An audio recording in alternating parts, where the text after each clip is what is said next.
The events are finally with us for the 2025 Arnold Strongman Classic.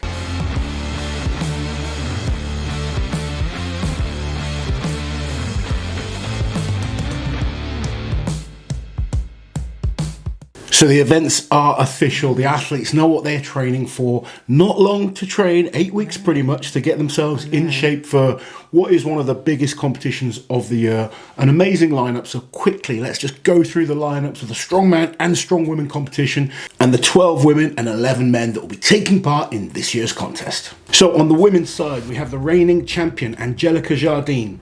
From the United Kingdom, Andrea Thompson. From the USA, Erin Murray. Another athlete from the USA, Gabby Dixon. From Canada, we've got Melissa Peacock.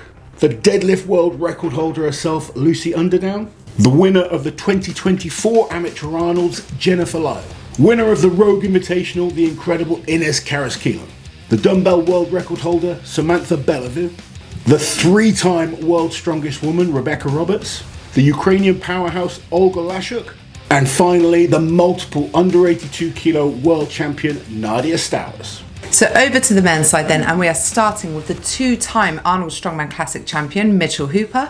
We also have the three-time Arnold Strongman Classic champion, Hathor Julius Bjornsson. We have debutant Austin Andrade, who came 5th at this year's Strongest Man on Earth.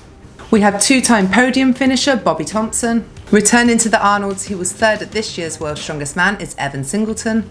We also have two-time America's Strongest Man and 3rd place at this year's Arnold UK, Lucas Hatton. We have multiple Arnold Strongman Classic podium finisher and the recent winner of the Magnus Ver Magnusson Classic, Mateusz Kiliashkovsky. We have 2024 winner of North America's Strongest Man, Maxime Boudreau. We have the winner of the 2024 Amateur Arnold's and Official Strongman Games, Nick Gardione. 3-time World Strongest Man, Tom Stoltman.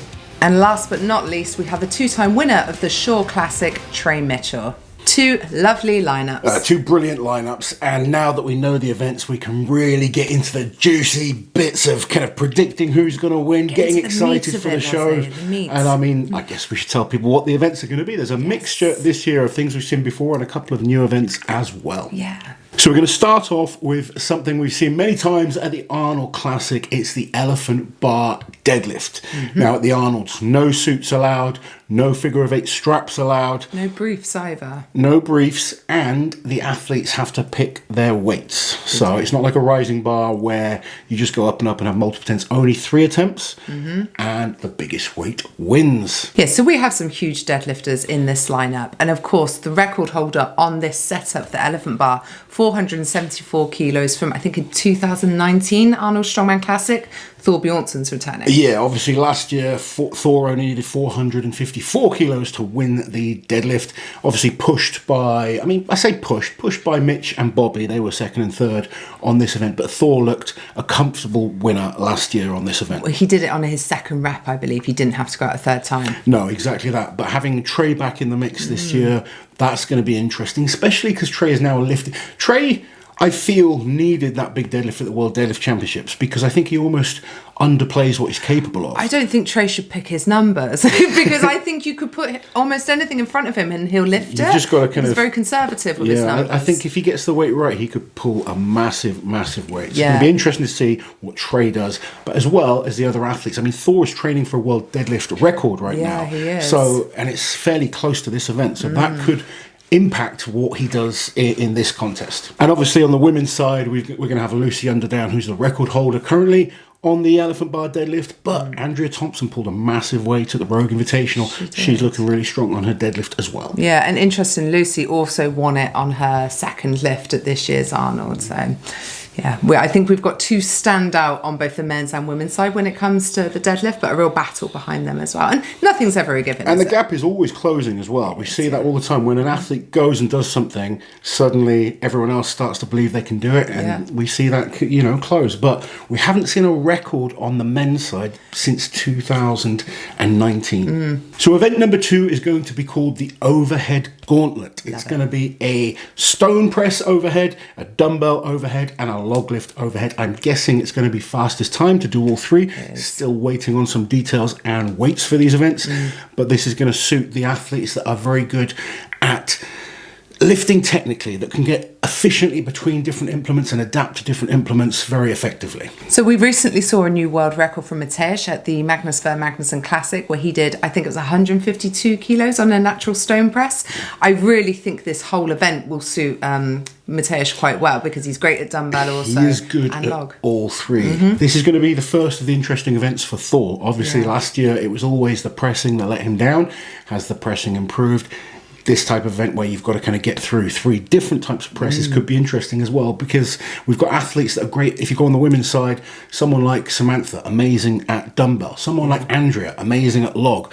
But you need to be good at all 3 You've on got this. to get to them, haven't you? Indeed. Yeah. So it's the athletes that can put all of these implements together really efficiently and get through them fast. And we saw that at the Rogue Invitational, some great overhead lifters not getting to their better lifts. But then Thor, he was actually really good at that compared to the log lift, just for reps. The thing with Thor is he's just very strong. Yeah, And when he was at his best, before the pec injury and before he went into the boxing and stuff like that, he was very good at things like dumbbell. He was very good at awkward pressing. His log was good. Even though it wasn't technically that good, he was just strong. And when you've got that kind of power, you can adapt to different things.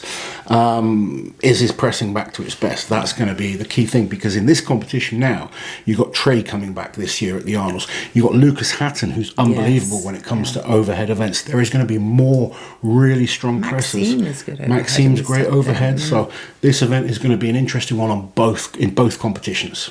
Next, we are going back to an old favourite at the Arnold Strongman Classic. It's the frame carry up the ramp. Normally, this is 400 kilos. As we understand, it's going to be without straps, so normally 400 kilos.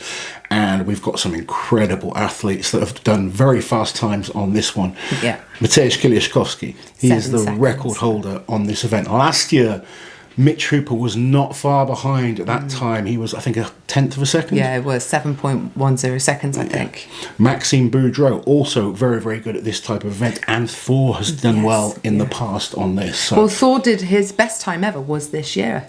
Yes, showing that his grip is still improving. The one athlete of the big names that normally doesn't do well on this type of event is Trey Mitchell. Yes, unfortunately, I feel like this is the event that has really kind of taken Trey out of contention for the overall win at the Arnolds in the past. I know it's something him and Chad are really continually working on, but obviously, can he do enough? Well, we saw him do really well on the Hercules hold in the Giants Live recently. Yeah, he's always been decent at Hercules hold, though. It's his moving grip is a bit iffier. He also did a Farmers at the World Tour Finals, where he managed to finish it backwards and forwards, or was it a yoke one way, Farmers back? But he didn't go down. No, it's true. And I think, he will one day come and just smoke this. Yeah. It's the question mark, though. This may be the year that he gets it right. The difference I will say is this is very heavy. Yeah. As opposed to the Hercules hold. The Hercules hold is not actually that heavy to start with. No. Whereas the frame is 400 kilos straight away in your hands. That is, it's a lot of weight taking on your grip. Whereas the Hercules hold is more like around 150. And it's the endurance of the grip. So with this being a short distance, it's slightly different. And the guys like Mateusz and Mitch Hooper, because they can move so quickly, they're not holding for so long. Yeah. So on the women's side, we've seen Andrea Thompson be really, really good at this in the past. Rebecca Roberts is good. The question mark on the women's side is going to be Inez Carrasquillo. I know, bless her. She was accident. so good at the Rogue Invitational at the end of last year. She looked phenomenal. However, you go back to last year's Arnold's, this was the event that she had that terrible accident on. And is that going to be in the back of her mind, or does she just smoke it? I think, Inez always made some mistakes, and I think it was a mixture of nerves and just a bit of lack of confidence, maybe, I don't know. But we didn't see any of that at the Rogue Invitational. She was just spot on every single event. She didn't put a foot wrong. And I think if she comes in with that confidence and that mindset, she's not even going to think about it. I really do think that's what we're going to see. Yeah, I think we've seen her level up. Yeah, we have. And I think that confidence is there now. And I think that's going to be a real game changer just going forward in Inez's performances. Agree. So that ends day number 1. On day 2, we are starting with the big jerk. Yeah, I do like that name, the Big Jerk. Yes. Interesting they are putting this event in. So this is Olympic type bar maximum weight taken out of a rack or off blocks. We're not 100% It says out of a rack. Out of a rack. So you're allowed to do it behind the neck or in front. Yeah. Very similar to the Flintstone lift that we saw at World's Strongest Man in 2022. Yeah. And in 2022, the best weight we saw was by Alexei Novikov, who lifted 246 kilos. However, Alexei obviously not competing.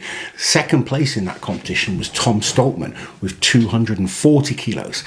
Tom is excellent at this type of event. Yeah, he is. And like it's called the big jerk. They are allowed to push press, strict press, jerk, whatever they want to do. Whatever means get that weight whatever overhead. Means necessary. I'm very excited to see this. What do you think we could see 250 lifted? I think we could. I think so too. I really do. Knowing that Tom Stoltman did 240 back in 2022, he's going to have the confidence that this is the overhead for him. Yeah, absolutely. Yeah. Lucas Hatton, unbelievable at this type of event. If you watch his training, he does a lot of behind the neck jerk type movements. Very, very strong. Mitch Hooper has made tremendous progress, we know, at these type of overheads since he last did this back in 2022.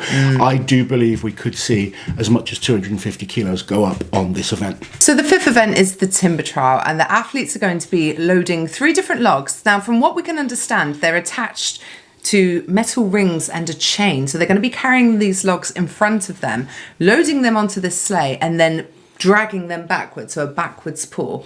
Yeah, so basically a load event into a drag. Yeah. Don't know the weights yet, but this is a new event, especially for the Arnolds. We're not seeing anything like this at the Arnolds. No. I know from experience, when it comes to a heavy drag, Thor is incredible. Yes. If this is heavy, I can't see anyone touching him on this event. No. If it's a bit more light and about speed, then yes, there's guys that can be very, very quick. But if this is typical Arnold, super heavy, super hard, I have never seen someone drag weights like Thor. No. I remember training with him for the Worlds back in 2017. We had a drag in that competition, which he ended up winning. But I remember training with him thinking, I could train this event every day for a year and still not beat him. Yeah, it was just one of the events I just know. naturally came to him so easily. So it could be a really good event for Thor on day 2. Women's side, less easy to pick a winner on this one. The women's is always hard because we just don't have that history that we do with the guys. We've got a lot more data on the guys. Like some of these women, I mean, Angelica is the reigning champion, but we've only got like 3 or 4 competitions worth of information about she's her. good at these awkward kind of weird events. So it could be a good pick there. But yeah, that's definitely going to be one that I'm going to be looking closely at in terms of people's training and watching to see what people are doing as we get closer and closer to the show. Something like this is, I feel, the kind of event that can kind of turn a competition on its head as well. People that maybe aren't doing as well on the power events could do really, really well on a moving event like this.